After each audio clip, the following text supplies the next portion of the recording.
قرآن حکیم کے سورہ مبارکہ آل عمران کی 18ویں آیت ہے۔ سورہ آل عمران یوں آپ کو یاد رہ جانا چاہیے کہ آپ آل عمران سے خوب واقف ہیں، اور اس آیت کا نشان ہے، آیت کا نمبر ہے 18۔ یہ اس لیے یاد رہ جانا چاہیے کہ کربلا میں 18 جوانان بنی ہاشم، تو یہ سورہ آل عمران کی 18ویں آیت ہے جو میں مسلسل آپ حضرات کی خدمت میں تلاوت کرنے کی سعادت حاصل کر رہا ہوں۔ آیت شہد اللہ انہ لا الہ الا ہو، اللہ سبحانہ و تعالی گواہی دیتا ہے کہ کوئی معبود برحق نہیں ہے سوائے اس کے، والملائکۃ، اور ملائکہ بھی گواہی دیتے ہیں کہ کوئی معبود برحق نہیں ہے سوائے اس کے، وَأُولُو الْعِلْمِ، اور جو اولو العلم ہیں۔ اب اجازت دیجئے کہ میں اس کا ترجمہ یوں کر دوں کہ جو مالکان علم ہیں،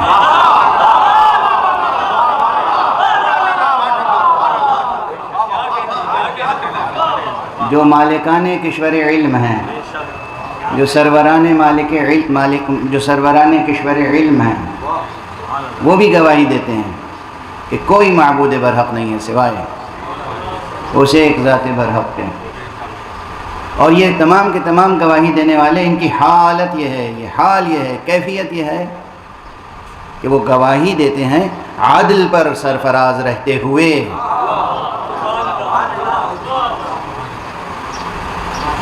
لا الہ الا هو العزیز الحکیم، کوئی نہیں ہے معبود برحق سوائے اس عزیز حکیم کے۔ گزارش کر چکا آپ کی خدمت میں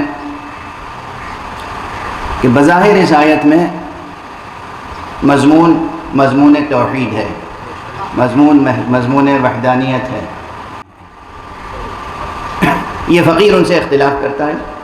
میں نے تقریری اور تحریری دونوں طور پر یہ بات عرض کرنے کی کوشش کی ہے کہ قرآن مجید کا موضوع انسان نہیں ہے، قرآن مجید کا موضوع ہے توحید حق صمدی، اور از اول تا آخر عرض کر چکا ہوں، اس منبر پہ بھی عرض کر چکا ہوں گا 7-8 برس پہلے، از اول تا آخر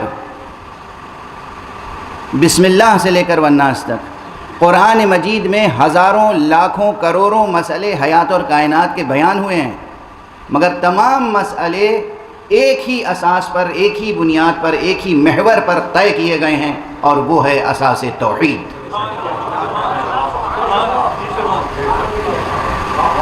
توحید حق صمدی، زندگی کے چھوٹے سے مسئلے سے لے کر اور بڑے سے بڑے مسئلے تک، ہر مسئلے کو قرآن مجید نے توحید کی بنیاد پر، توحید کی اساس پر، توحید کے محور پر حل کرنے کی تعلیم دی ہے۔ تو یوں تو پورے قرآن مجید میں موضوع ہی توحید ہے، لیکن بعض مقامات پر قرآن مجید میں یہ موضوع توحید اپنی پوری آب و تاب کے ساتھ نمایاں ہوا ہے۔ دیکھیے، سورج نکلتا ہے جب صبح تو سورج ہی ہوتا ہے، مگر وہ دور ترین افق پہ ہوتا ہے تو اس کی روشنی میں وہ تیزی نہیں ہوتی، رنگ بھی ویسا نہیں ہوتا۔ جب وہ دھیرے دھیرے بلند ہوتا ہے تو پھر اس کے کرنوں کی رنگت بھی بدلتی ہے، حرارت میں بھی اضافہ ہوتا جاتا ہے، چمک میں بھی اضافہ ہوتا جاتا ہے، اور جب بالکل آپ کے سر پہ آ جاتا ہے نصف النہار، اس وقت اس سورج کی آب و تاب کچھ اور ہوتی ہے، اس کی حرارت، اس کی روشنی، اس کی تابانی، درخشندگی، تابکاری، اور پھر وہ ڈھلتا چلا جاتا ہے تو پھر شام کے وقت اس کی روشنی جو ہے وہ بالکل شفق میں بدل جاتی ہے وہی سورج، ہیں اسی سورج کی کرنیں، مگر فاصلے جب بدل جاتے ہیں، کم ہوتے ہیں اور بڑھتے ہیں تو پھر اس کی تابانی میں فرق آ جاتا ہے۔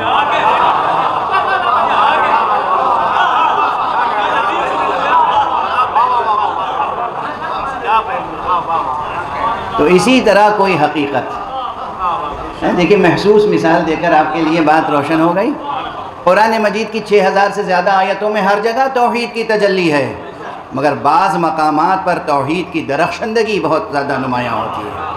ان مقامات میں سے ایک مقام یہ آیا شہد اللہ ہے، اللہ خود گواہی دیتا ہے۔ تو گویا قضاوت کے معنی سے قریب ہو گئے۔ دیکھیے ایک ایک لفظ پہ گفتگو ہو رہی ہے، اللہ کرے کہ 9 تاریخ تک مکمل ہو جائیں۔ اب یہاں ٹھہر کے گفتگو کرنی یہ ہے، شہد اللہ سے مراد کیا ہے؟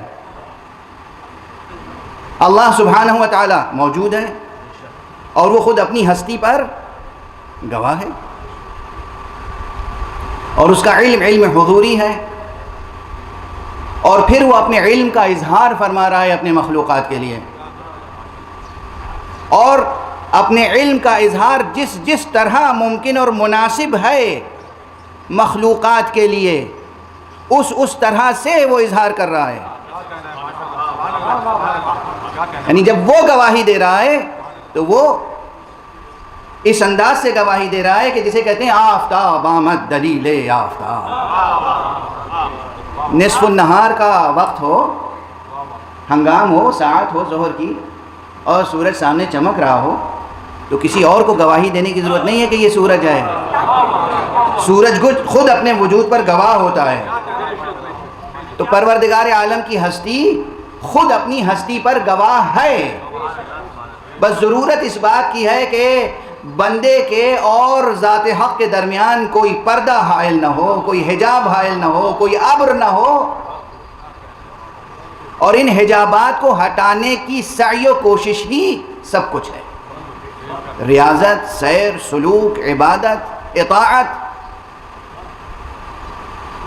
جو کچھ قرآن مجید یا کوئی بھی کتاب آسمانی، کوئی بھی نبی، کوئی بھی امام، کوئی بھی ولی دعوت دیتا ہے، عبادت کرو، ریاضت کرو، عبادت کرو، ریاضت کرو۔ کس لیے عبادت کرو، کس لیے ریاضت کرو؟ تاکہ جو سورج ہے اس کے اور تمہارے درمیان جو بادل ہے، جو بھی حجابات حائل ہیں، وہ حجابات برطرف ہو جائیں۔ اسلام کے خلاف بھی اگر تنقید کی جائے تو بعض حضرات کو اچھا نہیں لگتا، اور یقین فرمائیے کہ پوری دنیا میں اس وقت جو خرابیاں ہیں وہ ان کی نحوستیں ہیں۔ پوری دنیا میں جہاں بھی جو دہشت گردی ہو رہی ہے، جہاں بھی جو ٹیررزم ہو رہا ہے، جہاں بھی جو فتنہ اور فساد ہو رہا ہے، وہ اس کی جڑیں جا کے ویسٹرن کیپٹلزم میں تلاش کر لیجیے آپ۔ میں کسی ایک ملک کو نہیں میں ملزم قرار دے رہا ہوں، اور میں کسی ایک فرد کو بھی ملزم قرار نہیں دے رہا ہوں۔ واضح رہے، اگر کوئی تلملا اٹھے تو وہ اپنے ضمیر کا خود جائزہ لے۔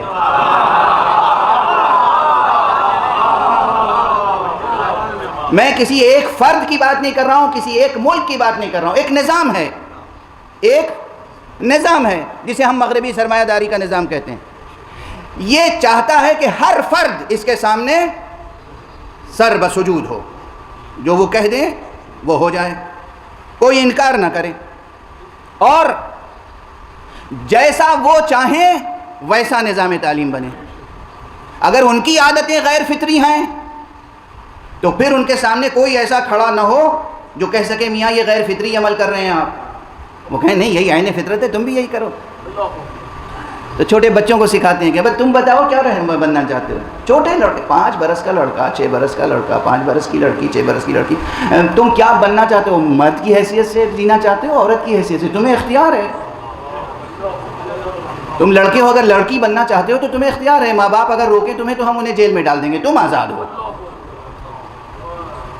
کیا نظام تعلیم ہے، کیا نظام حریت ہے، کیا آزادی کا نظام ہے، کیا انسانیت کے لیے تحفہ ہے، اور ہمارے جوان تڑپ تڑپ کے انہی ملکوں میں جانا چاہتے ہیں۔ کیا اچھا ملک ہے۔ بعض حضرات تعریف کرتے ہیں کہ صاحب یہاں سے تو زیادہ اسلام وہاں ہے۔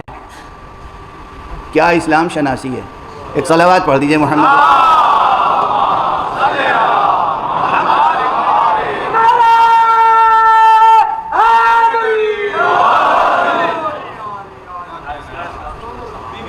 کیا اسلام شناسی ہے؟ اور تعجب تب ہوتا ہے، اب جانے دیجیے، یہ تعجب والی بات اس وقت نہیں ذکر کروں گا، دامن بیان کو سمیٹ لوں، اتنا کافی ہے آپ کے ذہن و ضمیر کو جھنجھوڑنے کے لیے۔ بتائیے کہ سرکار سید الشہداء حضرت امام ابو عبداللہ الحسین علیہ الصلوۃ والسلام نے قیام کس لیے کیا تھا؟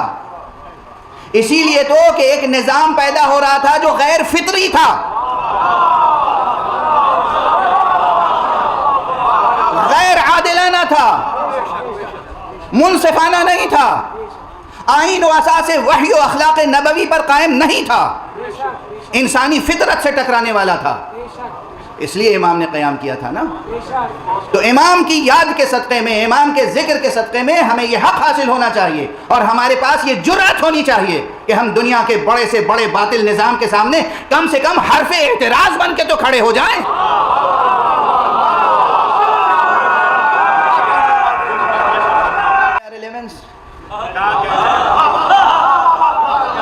بتاؤ توحید پہ گفتگو ہو یا نہ ہو؟ بتاؤ خدا کی بات کریں یا نہ کریں؟ اللہ کا تذکرہ ہونا چاہیے یا نہیں؟ اور ایک ہی بیان میں دونوں ریلیونس قائم ہو گئے۔ اللہ کا ذکر کریں یا نہیں؟ اور بتاؤ حسین کا ذکر کریں یا نہیں؟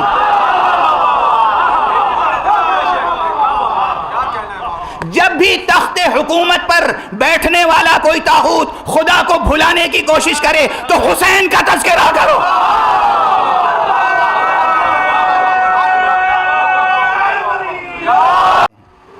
اور بزرگ سن و سال کے مالک ایسے بزرگ ہیں کہ کمر جھکی ہوئی ہے، آنکھوں کے پپوٹے آنکھوں پہ لٹک آئے ہیں، نظر نہیں آتا کچھ، لیکن نہ جانے کب سے یہ کوفے سے نکل کے کربلا آ کے خیمہ ڈال کے وہیں رہ رہے ہیں، کیونکہ انہوں نے اپنے کانوں سے رسول کو یہ کہتے ہوئے سنا تھا کہ دیکھو میرا یہ بیٹا حسین سرزمین کربلا پہ قتل کیا جائے گا، تم میں سے جو اس وقت باقی رہ جائے اس کی نصرت میں بخل نہ کرے، اس لیے یہ آ کے وہاں رہ رہے ہیں خیمہ چھوٹا سا ڈال کے۔ اور اس کے بعد جب روز عاشورہ آیا تو یہ ایک نیزہ لے کر، ایک شمشیر لے کر، ایک رومال لے کر، ایک کمر بند لے کر آقا حسین کے اصحاب میں شامل ہو گئے، اور ساتھیوں سے کہا، اپنا تعارف کرایا اور کہا کہ دیکھو یہ نیزہ ہے نا، اس نیزے کو میری پیٹھ سے لگا کے میری کمر اور میرے سینے کو اس نیزے سے باندھ دو تاکہ میں سیدھا ہو کے کھڑا ہو سکوں، یہ رومال لو، یہ میرے پپوٹے اوپر اٹھا کے باندھ دو مضبوطی سے تاکہ میں دیکھ سکوں۔ اور اس طرح آمادہ ہو کر ہاتھ میں تلوار لے کر آقا حسین کی بارگاہ میں آ گئے۔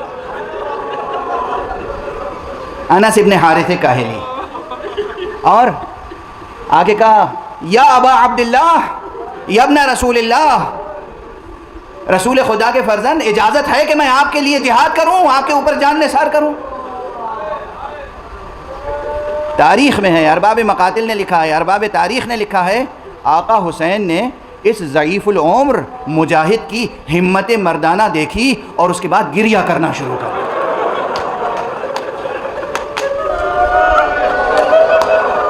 حسین جس زندہ شہید پر گریہ کر رہے ہوں،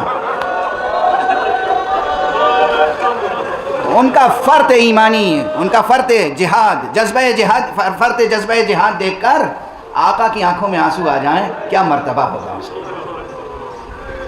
دیکھا، دعائیں دیں اور کہا بسم اللہ، قربانیوں کی راہ کھلی ہوئی ہے، جہاد کا راستہ کھلا ہوا ہے، بسم اللہ۔ امام کی دستبوسی کر کے اجازت لی، میدان میں گئے، اور اس پیری میں بھی، اس بڑھاپے میں بھی وہ بے پناہ جنگ کی ہے کہ نہ جانے کتنے دشمنوں کو تحت تیغ کیا، لیکن کب تک جنگ کرتے، کب تک جہاد کرتے؟ اس لیے کہ دشمنوں کا طریقہ تھا آنے والے مجاہدوں کو چاروں طرف سے گھیر لیں اور اس کے بعد ان پر ہر طرف سے وار کریں۔ اسی طرح اس بوڑھے مجاہد صحابی پیغمبر کے ساتھ بھی ہوا، اور پھر جب زخموں سے چور ہو کے یہ زمین پر گر رہے تھے، پھر ایک مرتبہ خیمے کی طرف دیکھا، سرکار سید الشہداء کو آواز دی، السلام علیک یا ابا عبداللہ، فرزند رسول آپ پر سلام ہو، گواہی دے دیجئے گا، نانا کو بتا دیجئے گا میں نے وصیت پیغمبر پر عمل کیا ہے، میں نے وصیت پوری کر دی، میں نے عمل کیا ہے، آپ گواہی دیجئے گا۔ وہاں سرکار سید الشہداء کے ہاتھ بلند ہو گئے دعا کے لیے، پروردگار تیری قربانی کو قبول فرمائے، اے میرے نانا کے وفادار صحابی، تو نے حق وفا ادا کر دیا، انا للہ و انا الیہ راجعون۔